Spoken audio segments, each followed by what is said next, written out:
నియోజకవర్గాల డీలిమిటేషన్ జరిగితే దక్షిణాదికి నష్టం జరుగుతుంది అని. సో, ఆ డీలిమిటేషన్ జరగడానికి ప్రస్తుతం ప్రభుత్వం ఎంచుకున్నటువంటి విధానం సరిగా లేదు అని దక్షిణాది రాష్ట్రాలు వ్యతిరేకిస్తూ ఉంటే, ఆశ్చర్యకరంగా మన ఆంధ్రప్రదేశ్ పార్టీలు మద్దతు పలికే.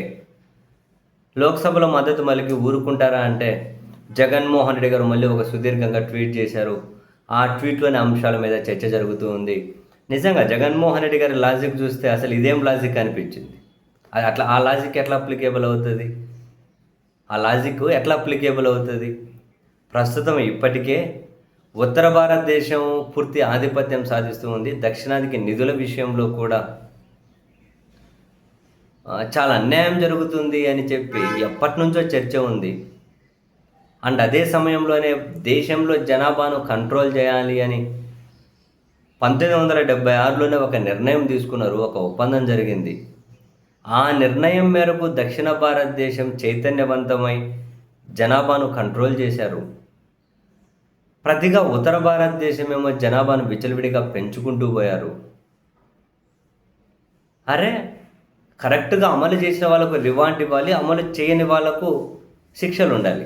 కానీ ఇక్కడేందో అమలు చేయని వాళ్ళకేమో రివార్డులట, అమలు చేసిన వాళ్ళకేమో శిక్షలట.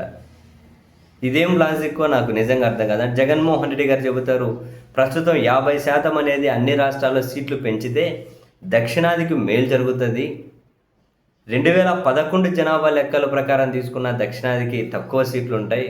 2026 జనాభా లెక్కలు తీసుకుంటే మరిన్ని తక్కువ సీట్లు అవుతాయి. అరే, ఇప్పుడు జరిగేది ఎక్కువ కదా, 50% ఇస్తే. మరి 11, 26 జనాభా లెక్కలు తీసుకుంటే తగ్గుతాయి కదా, మరి అప్పుడు దక్షిణాదికి అన్యాయం కదా, ఏమో ఆలోచిస్తున్నారు దక్షిణాది రాష్ట్రాలు అంటారు జగన్ గారు. అసలు ఎవరు ఒప్పుకుంటున్నారు 11, 26 జనాభా లెక్కల ప్రకారం ఏమంటారు ఎంపీ సీట్లు కేటాయించమని?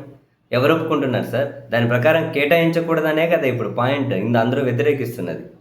దాని ప్రకారం కేటాయించకూడదు. అలా కేటాయించింది అంటే దేశం మరో రూపం తీసుకుంటుంది. దక్షిణాది రాష్ట్రాలు చూస్తూ ఊరుకుంటాయా? అందరూ ఆంధ్రప్రదేశ్లో నాయకులు మాత్రం ఉండరు కదా. అలా చేస్తే, అలా ఉంటే మీరు చెప్పినట్టు నష్టం జరుగుతుందేమో. అయినా ఇదేం లాజిక్ సార్? ఇప్పుడే అక్కడికి ఇక్కడికి ఎక్కువ అంతరాలు ఉన్నాయి, మన అస్థిరత దెబ్బతినే పరిస్థితి ఉంది అని అంటే, ఉన్నోడికి ఎక్కువ అందరికీ పెడుతున్నాను కదా అని చెప్పి ఉన్నోడికేమో ఎక్కువ, లేనోనికని పెడుతున్నా అని చెప్పి తక్కువ పెడితే ఎట్లా కుదురుతుంది? 100 రూపాయలు ఉన్నోనికి నీకు ఇంకో 50 ఇస్తానని చెప్పి 150 అవుతుంది మన దగ్గర. మన దగ్గర సంపద పెరగట్లేదా? నా దగ్గర 20 ఉంది, నీకు ఒక 10 ఇస్తానని చెప్పి నేను 30 రూపాయల దగ్గర ఆగిపోవట్లేదు. 100 ఉన్నోడు 150 అవుతాడు, 20 ఉన్నోడు 30 దగ్గర ఆగిపోతాడు. అంతరాలు ఇంకా పెరుగుతూ ఉన్నాయి.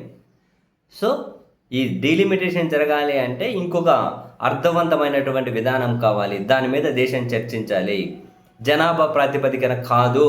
ఇది కదా ప్రధానమైన డిమాండ్. దీన్ని పక్కన పెట్టేసి 11 జనాభా లెక్కల ప్రకారం అయితే ఇంకా తగ్గుతారు, 26 అయితే ఇంకా తగ్గుతారు. అసలు ఎవరు ఒప్పుకుంటున్నారు ఆ జనాభా లెక్కల ప్రకారం? ఎవరు ఒప్పుకుంటున్నారు? ఇప్పుడు 50% మేలు జరుగుతుంది. ఎట్లా మేలు జరుగుతుంది? ఇక్కడ మేలు జరుగుతుంది. ఇక్కడ పెరిగేటివి ఒక ఆంధ్రప్రదేశ్లో, తమిళనాడులో, కర్ణాటకలో, తెలంగాణలో, కేరళలో పెరిగే సీట్లు మాత్రమే నేను ట్విట్టర్లో ప్రస్తావించారు ఈ గౌరవనీయులైన మాజీ ముఖ్యమంత్రి గారు. మరి ఉత్తరప్రదేశ్లో ఎన్ని పెరుగుతాయో చూపెట్టలేదు, బీహార్లో ఎన్ని పెరుగుతాయో చూపెట్టట్లేదు.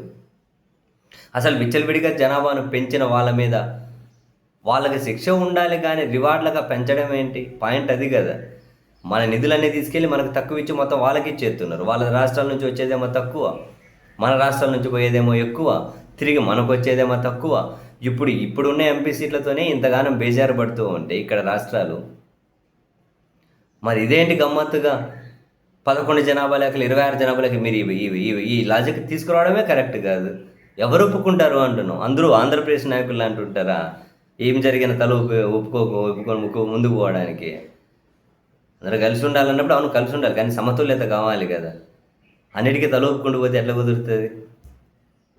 ఈ లాజిక్ ఏంటో అర్థం కాలేదు. 11, 26 జనాభా లెక్కల గురించి మీరు ఎందుకు మాట్లాడుతున్నారు? ఒప్పుకోవట్లేదు కదా. జనాభా 76లో ఒక ఒప్పందం చేసుకున్నారు. ఒక 76 ఒప్పందం ఉంది. దాని ప్రకారం సక్రమంగా అమలు చేసిన వాళ్ళకి రివార్డులు ఉండాలి. అది కదా పాయింట్ స్ట్రక్ అవ్వాల్సింది. దాన్ని పెట్టేసి ఏంది లాజిక్ అంతా? ఈ లెక్కలు ఎవరికి అవసరం ఇప్పుడు?